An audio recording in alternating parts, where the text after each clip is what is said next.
Hi everyone, स्वागत है आपका आपके अपने चैनल नो अबाउट पॉलिटिक्स में।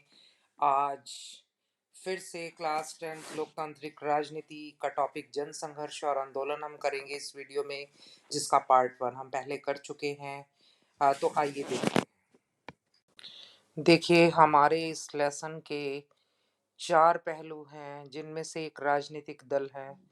क्योंकि वो चुनाव लड़ते हैं, अलग है इनसे बाकी के जो 3 समूह हैं हमारे इस लेसन के। वो हैं दबाव समूह, आंदोलनकारी, आप आंदोलन समूह भी कह सकते हैं उनको, और हित समूह। हमने आंदोलन समूहों के बारे में पढ़ लिया पिछली वीडियो में। आज हम दबाव समूह और हित समूहों के बारे में जानेंगे। तो आइए सबसे पहले देखते हैं कि दबाव समूह क्या होते हैं। जैसा कि नाम से ही विदित है कि ये दबाव डालने वाला समूह है। किस पे दबाव डाल रहा है ये हम जानेंगे, उदाहरण देकर समझाएंगे। एक समान पेशा समझते हैं ना, व्यवसाय, डॉक्टर, इंजीनियर, वकील, टीचर आदि आदि। हित, एक समान पेशे या हित या आकांक्षा यानी कि इच्छा अथवा मत मतलब विचारधारा वाले संगठित और असंगठित लोगों का समूह दबाव समूह कहलाते हैं।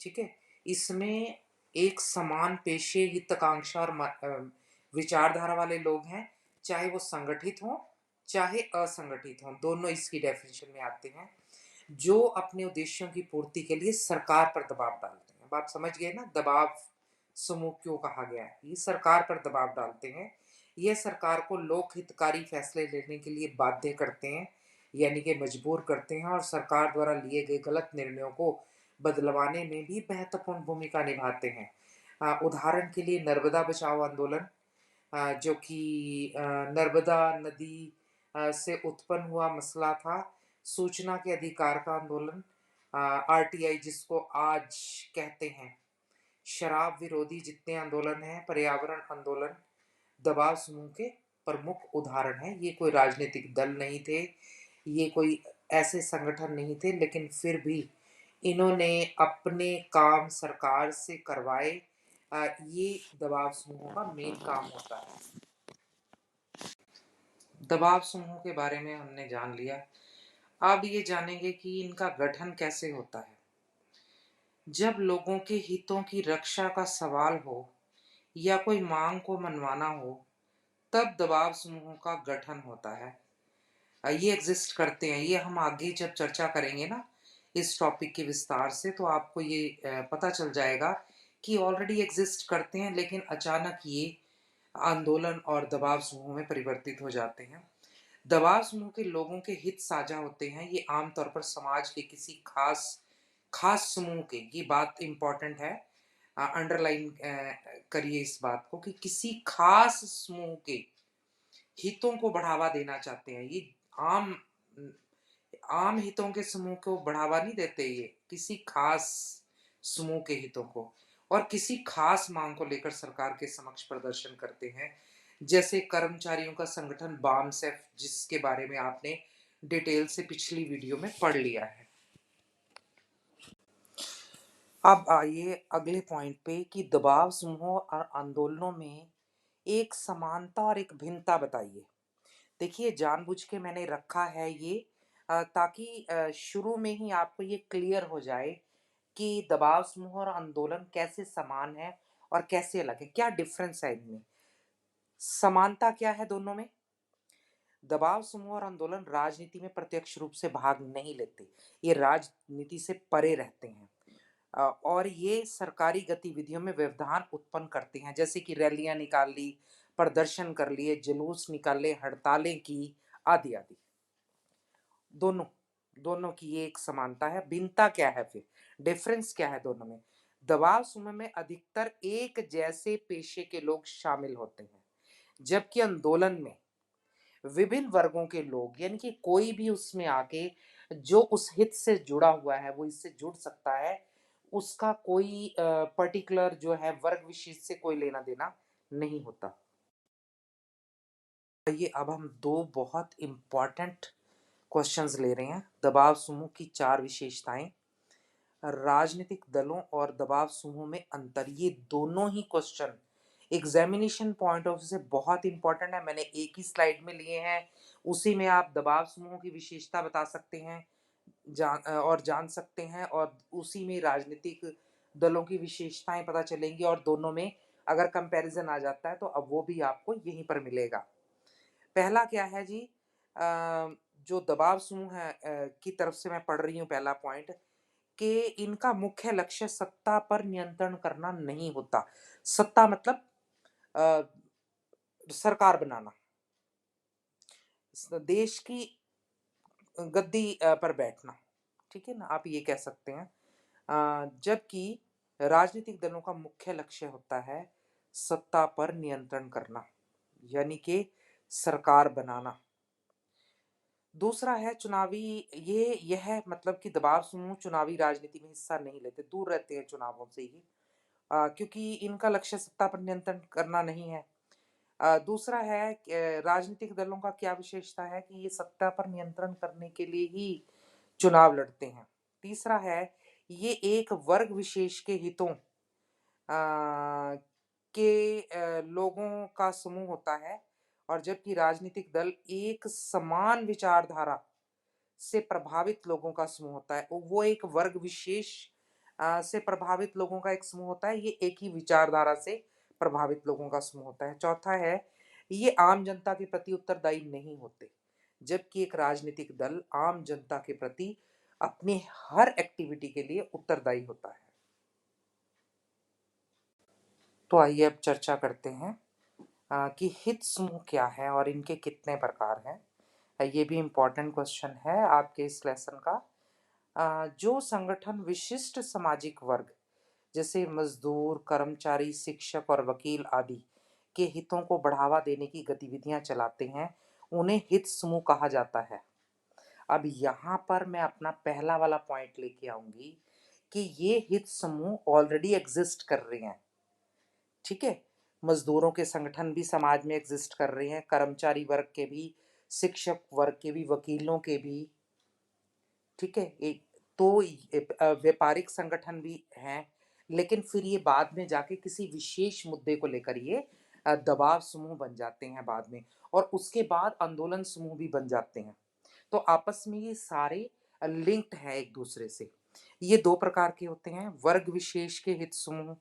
ये हित समूह जो प्राय समाज के किसी खास हिस्से और समूह के हितों को बढ़ावा देते हैं, जैसे मजदूर संगठन, व्यावसायिक संगठन और पेशेवर वर्ग आदि। जन सामान्य के हित समूह दूसरे नंबर पे आता है। वे हित समूह जो सामान्य लोगों के हितों को बढ़ावा देते हैं, जैसे शराब विरोधी आंदोलन। ये क्या होता है, ये बनते हैं, पहले से नहीं बने होते। ये जो जन सामान्य के जन समूह होते हैं, हित समूह होते हैं, ये बनते हैं। सूचना के अधिकार का आंदोलन, पर्यावरण आंदोलन और फेडेकोर, आपने पिछले उसमें पढ़ा। फेडेकोर संगठन था जिसने संघर्ष किया था। तो आइए अब देखते हैं कि दबाव समूह और राजनीतिक दलों के आपसी संबंधों का स्वरूप कैसा है, यानी कि किस टाइप का रिलेशन है दोनों में। अ, दबाव समूह और राजनीतिक दलों का आपसी संबंध हम निम्नलिखित पहलुओं से पहचान सकते हैं। पहला है, कुछ मामले ऐसे होते हैं जिनमें दबाव समूह राजनीतिक दलों द्वारा ही बनाए जाते हैं, और उनका नेतृत्व भी राजनीतिक दल के नेता ही करते हैं। अब ये राजनीतिक दल की एक शाखा के रूप में काम करते हैं, इनकी नजर नहीं आते, सामने सामने नहीं आते वो। उदाहरण के लिए भारत के अधिकतर मजदूर संगठन और छात्र संगठन जो है, वो किसी ना किसी राजनीतिक दल द्वारा ही चलाए जाते हैं, नियंत्रित किए जाते हैं। दूसरा है, कभी-कभी आंदोलन राजनीतिक दल का रूप भी धारण कर लेते हैं। कैसे? जैसे असम में विदेशी लोगों के विरुद्ध छात्रों ने एक असम आंदोलन चलाया था, और बाद में वो एक राजनीतिक दल बन गया जिसका नाम था असम गण परिषद। आगे है जी तीसरा, अधिकांशतः दबाव समूह और आंदोलन अ, का राजनीतिक दलों से सीधा संबंध नहीं होता, फिर भी इनके बीच में संवाद बना रहता है।